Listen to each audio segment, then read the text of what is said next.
Hallelujah. सभी को जय मसीह की। आज के वचन के लिए एक बार फिर से मैं आपका स्वागत करता हूं। आज हम वचन में सीखने जा रहे हैं कि कैसे हमारे विषम परिस्थिति में जब सब कुछ बिगड़ा हुआ होता है, जहां हमें लगता है कि अब मेरे जीवन में कुछ भी नहीं है, शायद मृत्यु भी मुझे आ सकती है, ऐसी सिचुएशन से भी परमेश्वर हमें निकालता है और कैसे हमको महान करता है। बशर्त है इस समय में हम कैसे परमेश्वर के साथ अपने व्यवहार को रखते हैं, कैसे समाज में अपने आप को दिखाते हैं। हालेलुया। तो यही मैसेज हम सीखने जा रहे हैं वचन से। हम आज सीखेंगे यूसुफ के जीवन से कि यूसुफ के जीवन से कैसे प्रभु ने काम किया था। आज का वचन आप सबके समझ में आए और जितने भी सुनने वाले उनके जीवन में 100 गुना फलों को लेकर के आए। तो मैं धन्यवाद देता हूँ, आपने इनके आत्मिक कानों को खोल दिया है और आज का वचन इनके समझ में आ रहा है। आमीन। हालेलुया।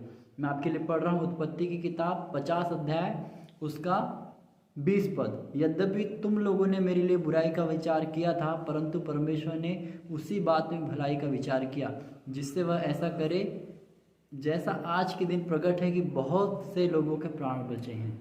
आमीन। हालेलुया। ये पद यूसुफ ने तब कहा जब यूसुफ के पिता की डेथ हो गई थी मिस्र में आने के बाद, और उसके भाइयों ने सोचा कि अब हमारे पिता की डेथ हो गई है तो यूसुफ अब हमको यहाँ पर मार डालेगा। तो यूसुफ ने कहा मत डरो। 19 पद में मत डरो, क्या मैं परमेश्वर की जगह पर हूँ। दैट मीन्स मारना, किसी को जिलाना, ये परमेश्वर के हाथों में, मनुष्य के हाथों में नहीं। तो यूसुफ ने कहा तुम लोग ने मेरे लिए बुराई का विचार किया था, परंतु परमेश्वर ने उसी बात में भलाई का विचार किया। हालेलुया। दैट मीन्स अगर हमारे जीवन में किसी के करने से, चाहे हमारा भाई बहन रिश्तेदार समाज के लोग, गांव के लोग, कोई भी अगर हमारे लिए बुरा करते हैं, हमको मारना चाहते हैं, कुछ भी करना चाहते हैं। यूसुफ एक अच्छा उदाहरण है। यूसुफ को उसके भाइयों ने मार कर गड्ढे में फेंक दिया, तब भी मन नहीं भरा, तो उन्होंने सोचा कि इसका खून हम पे आ जाएगा, उन्होंने उसको बेच दिया। परमेश्वर ने उसको वहाँ पर ले गया। यूसुफ का जीवन आप पढ़िए उत्पत्ति की किताब में कि यूसुफ ने कैसे अपने आप को संभाला। लेकिन मेजर बात यह है कि यूसुफ में एक वरदान था, स्वप्न का अर्थ बताने का। हालेलुया। आज वचन में लिखा है कि अभिषेक के कारण तेरा जुआ तोड़ दिया जाएगा, और वो अभिषेक ही हमें परमेश्वर में खड़े करके रखता है। तो आज हमको एक बात ये सोचनी है कि क्या मेरे अंदर परमेश्वर ने अभिषेक रखा है। यिर्मयाह 1 अध्याय को आप पढ़ते हैं, उसमें लिखा माँ की गर्भ में पड़ने से पहले ही मैंने अपना चित्र तेरे ऊपर लगाया और तेरा अभिषेक किया है। आमीन। तो परमेश्वर पूछना है, प्रभु जब तूने कहा तो बताओ वो अभिषेक क्या है। जब शमूएल को एली की आवाज़ में परमेश्वर ने पुकारा 2 बार 3 बार, तो एली समझ गया कि ये परमेश्वर की आवाज़ है। तो एली ने शमूएल को समझाया कि अब जब तेरे को आवाज़ आए तो बोलना, सुन, बोल, मैं सुन रहा हूँ। हालेलुया। तो आज हमको जब परमेश्वर के वचन में लिखा कि उसने माँ की गर्भ में पड़ने से पहले हमारा अभिषेक किया है, तो प्रभु तूने मेरे को मेरी माँ के गर्भ में रचा, क्यों रचा आज मुझे बता, वो अभिषेक मुझे बता। जब हम प्रार्थना करें अधिकताई से तो अभिषेक हम पे जाहिर होगा। हालेलुया।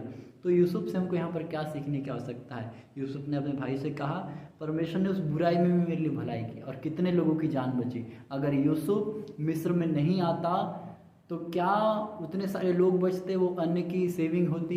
कभी नहीं होती। और यूसुफ देखिए कहाँ से उठ करके प्रधानमंत्री बनाया गया था। इसके पीछे एक मेजर बात थी, जो यूसुफ किसी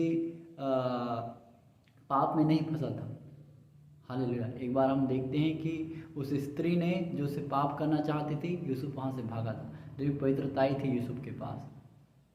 हालेलुया। मौका होते भी उसने मौका नहीं उठाया, सब कुछ उसके कंट्रोल में था। उसने कहा मैं आपके साथ ऐसा नहीं कर सकता। हालेलुया। तो हमें सीखना है कि कैसे यूसुफ ने उस दुख में, सुख में, यूसुफ जेल में डाला गया, फिर भी बाइबल हमको नहीं बताती कि यूसुफ ने कोई पाप किया। हालेलुया। तो आज हमको यूसुफ जैसी पवित्रता हमारे अंदर होनी चाहिए, यूसुफ जैसा संयम हमारे अंदर होना चाहिए। तो वचन में लिखा और ठीक समय में आकर हमें हमारे सारे कर्मों का फल देता है, हमारी सारी प्रार्थनाओं का उत्तर देता है। तो आज इस वचन से हमें उस समय का वेट करना है कि परमेश्वर का मेरे लाइफ में कब आना होगा। हालेलुया। वचन में लिखा तू मेरा वेट कर, तू बाट जो, क्योंकि God time is the best time, ऐसा बाइबल बताती है। यीशु मसीह ने 30 साल सीखा, 3.5 साल सेवा की। कभी कभी हम जल्दबाजी कर देते हैं। जब मैं मसीह में बढ़ रहा था तो कहीं ना कहीं मुझ में भी ये था कि प्रभु मेरे को खड़ा कर, मेरे को खड़ा कर, मेरे को खड़ा कर, लेकिन एक राइट टाइम आता है। हालेलुया। तो यूसुफ ने यहाँ सिखाया कि तुमने मेरे से बुराई की, लेकिन इसका मतलब ये नहीं कि मैं भी तुमसे बुराई करूँगा। परमेश्वर ने उस बुराई में भी मेरे लिए भलाई ढूंढ के रखी थी। तो आज हम जिस भी परिस्थिति में हैं, आज परमेश्वर का वचन आपसे कहना चाह रहा है, डरिए मत, घबराइए मत, उस सिचुएशन में खड़े रहिए। चाहे बीमारी है, चाहे परेशानी है, चाहे सामाजिक प्रेशर है, कुछ भी क्यों ना हो आपके साथ, कोई भी सिचुएशन, सबकी सिचुएशन अलग है। हालेलुया।